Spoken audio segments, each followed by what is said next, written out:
What is up? Welcome into this Monday episode of Pushing the Pile, brought to you by FanDuel Sportsbook. Make every moment more. Kyle, you're going to take over. I'm about to lose my voice. You are. What's going on? We got Matt Ryan in here. It's Monday morning. Obviously, we just finished up our Sunday slate. We did our recap show this morning, but we're so happy to have Matt Ryan in to join us. Mike, how's your voice? Getting better? Voice is back. Okay, good. All right. I'm a bridge quarterback. We were watching Sunday Night Football last night, and we were discussing this morning. Yep. Saquon Barkley. Should he be in the MVP conversation when the V obviously stands for value? And when you're the quarterback in the NFL, there is no more valuable position. It's the one that gets paid the most for a reason. But could a running back, say he goes for 2,000, say he breaks Eric Dickerson's rushing record for a single season, are we putting him in there with the likes of Josh Allen's and Lamar Jackson's in the NFL right now for the MVP conversation? I am. I mean, like, I even before this weekend, we were having discussion. We didn't end up talking about it on the show, but we were having discussions about it kind of in our lead up to it. And I kind of think it's a four-person race, right? You got Lamar in there, you've got Josh Allen in there, you've got Jared Goff in there, and you've got Saquon Barkley.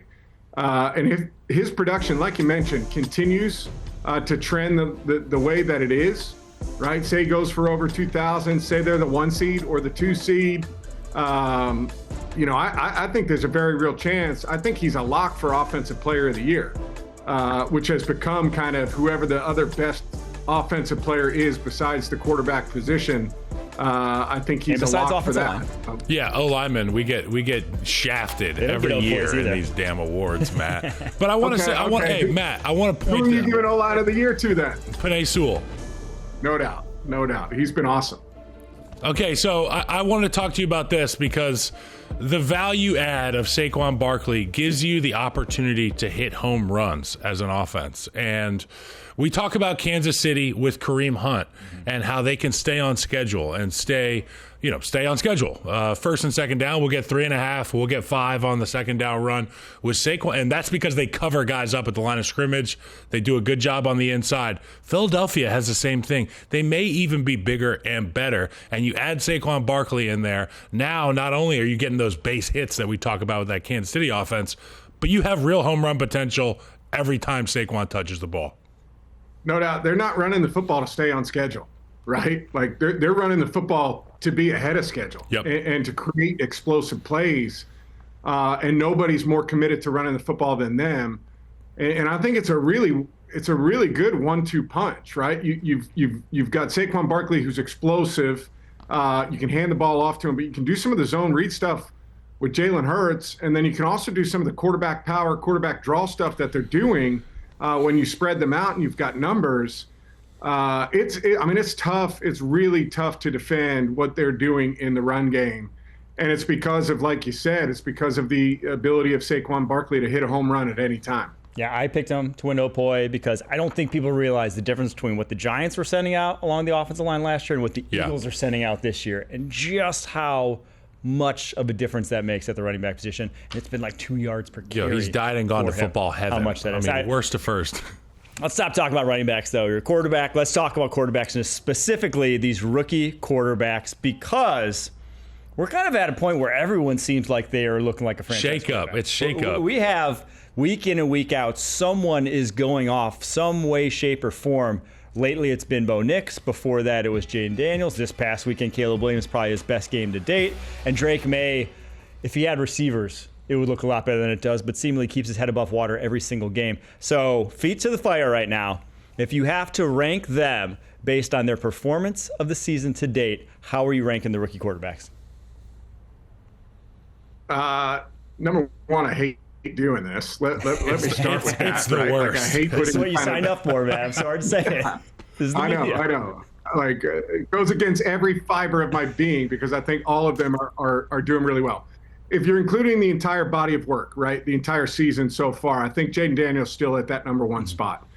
For some of the plays that he's made down the stretch, even the play he made yesterday at the end of the game, kind of the honey hole wheel shot that he hit to Terry McLaurin. I just think, he's probably given everything, given his ability to run the football, how dynamic he's been there, given their level of success. I think he's had probably the best year so far. He's probably one for me.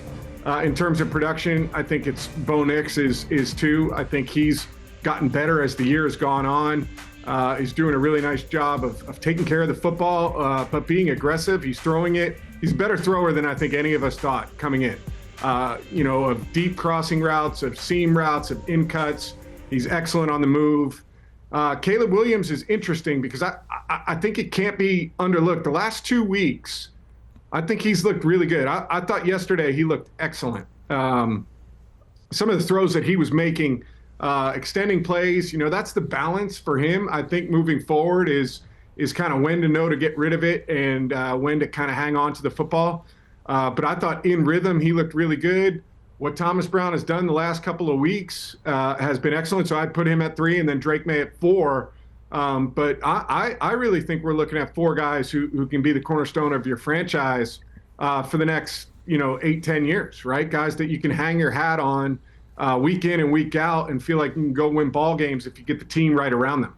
Yeah, it's great. And all these guys have been, with the exception of Drake Maye because of their roster situation, all of these guys have made their football teams better, not only at the quarterback position, but it feels like giving their team a chance to win, having that understanding that with that guy, we can win. I remember being in the locker room with Mahomes, and I'd be like, I don't care who we're playing. If it's windy, if it's raining, go look in that locker. There's a guy who wears number 15. You kind of have that confidence building in Denver. You can see it in Chicago punching up in some of these matchups the last few weeks. And then obviously Jayden Daniels has been just unbelievable all year. I'd throw Drake into that list too. I think he's made that football team better. Yeah, there's no doubt about it, Matt. Losses aren't there, but yeah, I think he's definitely made that football team better. There's no doubt about it. I'm just saying when you're looking to take some of these teams competitively seriously, and I know that the Patriots kicked the Bears' ass a few weeks ago, but this Patriots team, what they're rolling out with Drake Maye at their quarterback, they just don't give him the best chance in the world. Well, the reason, Matt, that pretty much everyone hates doing this is because of the guy we just saw yesterday, Bryce Young. These guys are young. We're trying to make sweeping declarations about them off of half a season in their weirdest offseason and weirdest season of their football playing careers ever.